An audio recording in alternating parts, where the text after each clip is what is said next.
Hello everyone, আসসালামু আলাইকুম। তোমরা সবাই কেমন আছো? আজকে আমার আম্মু হাঁসের মাংস রান্না করেছে, সেটাই তোমাদের দেখাবো।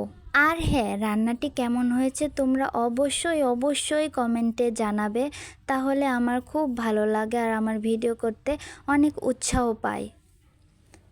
নেক্সট কোন রেসিপির উপর ভিডিও চাও তাও তোমরা কমেন্টে জানাবে। চলো এবার রান্না করা যাক। প্রথমে আলু আঁচিয়ে নিচ্ছি।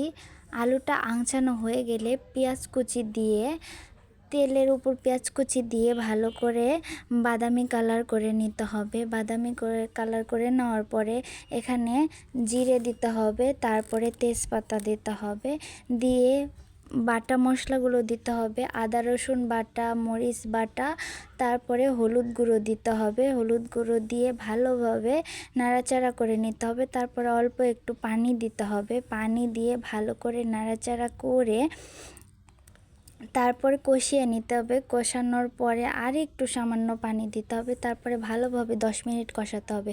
কষানোর পর এরকম কালার হয়ে আসলে রসুন 2 পিস দিলেও চলবে, তোমাদের ইচ্ছে না দিলেও চলবে। তারপরে হাঁসের মাংসগুলো ধুয়ে রাখা ছিল, সেই হাঁসের মাংসগুলো দিয়ে দিতে হবে। তারপরে ভালো করে নাড়াচাড়া করতে হবে, নাড়াচাড়া করতেই থাকতে হবে। তারপর এই তো অনেকটাই কষানো হয়ে গেছে। এই পর্যায়ে সামান্য একটু পানি দিতে হবে।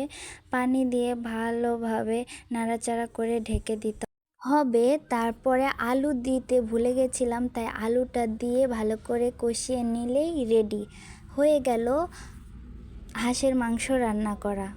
ভিডিওটি তোমাদের কেমন লাগলো অবশ্যই জানাবে, আর রান্নাটা অবশ্যই তোমরা ট্রাই করবে। অনেক মজা হয়েছিল। আল্লাহ হাফেজ।